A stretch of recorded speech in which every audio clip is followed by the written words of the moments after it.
টানা 2 ম্যাচে 2 জয়, গোল দিয়েছে গুনে গুনে 9টি। গ্রুপের শেষ ম্যাচে মাঠে নামার আগে নিশ্চিত হয়েছে নকআউটের টিকিট।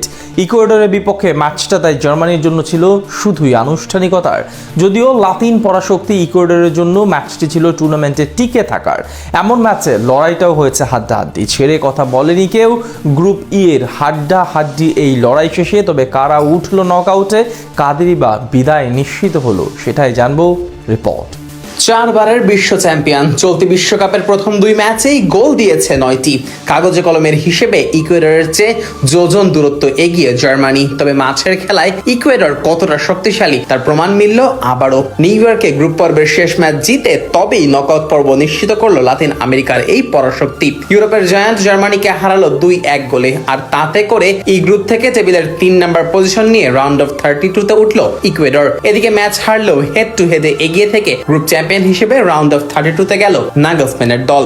এদিন ম্যাচ শুরু হওয়ার মাত্র 109 সেকেন্ডেই গোলের দেখা পায় জার্মানি। ডেভিড রাউমের থ্রো ইন থেকে দারুণভাবে বল নিয়ন্ত্রণে নেন আলেকজান্ডার পাভলোভিচ। সেখান থেকে তিনি পাস দেন ডি বক্সের মধ্যে থাকা ফ্লোরিয়ান ভির্টসকে, আর ভির্টস পাস দেন লিরয় সানেকে। বল পেয়ে বাঁ পায়ে ফার্স্ট টাচেই শট করেন সানে। তার দারুণ এই শটে পরাস্ত হন ইকুয়েডরের গোলরক্ষক হার্নান গালিন্দেজ। তবে জার্মানির সেই লিড স্থায়ী হয় মাত্র 7 মিনিট। জয়ের জন্য মরিয়া ইকুয়েডর সমতায় ফেরে বেশ দ্রুতই। মাঝ মাঠে দারুণ ইন্টারসেপশন করে বল কেড়ে নেন পেদ্রো ভিতে। সেখান থেকে তিনি বল বাড়ান নিলসন অ্যাঙ্গুলোর দিকে। এরপর ডি বক্সের বাইরে থেকে দুর্দান্ত এক শট করেন অ্যাঙ্গুলো।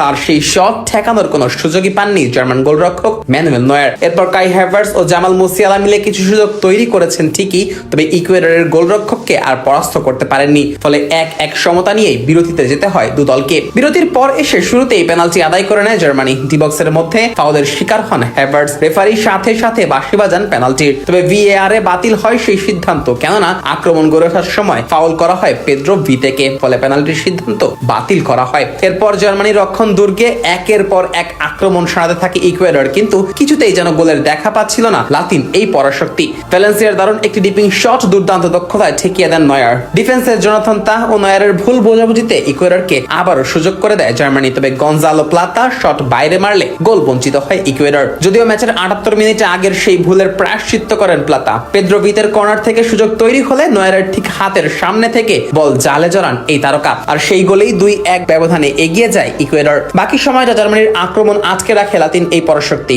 নাগলসম্যান শিষ্যরা অবশ্য গোল শোধ দেওয়ার চেষ্টা করেছে ঠিকই, তবে ইকুয়েডরের সংঘবদ্ধ ডিফেন্সের সাথে পেরে ওঠেনি। শেষ পর্যন্ত 2-1 ব্যবধানে জয় নিয়ে মাঠ ছাড়ে ইকুয়েডর, আর এই জয়ের ফলে গ্রুপের তৃতীয় হয়ে বিশ্বকাপের নকআউট পর্ব নিশ্চিত হয় দলটির। অন্যদিকে প্রথম 2 ম্যাচ জয় পেলেও শেষ ম্যাচে হার দিয়ে শেষ হয় জার্মানির গ্রুপ পর্বের যাত্রা। যদিও হেড টু হেডে এগিয়ে থাকায় গ্রুপ চ্যাম্পিয়ন হিসেবেই নকআউটে উঠেছে জার্মানি। এদিকে গ্রুপের আরেক খেলায় নিকোলাস পেপের জোড়া গোলে 2-0 ব্যবধানে জয় পায় আইভরি কোস্ট, আর তাতে করে 6 পয়েন্ট নিয়ে গ্রুপ রানার্স আপ হয়ে রাউন্ড অফ 32-তে উঠল আফ্রিকার এই পরাশক্তি।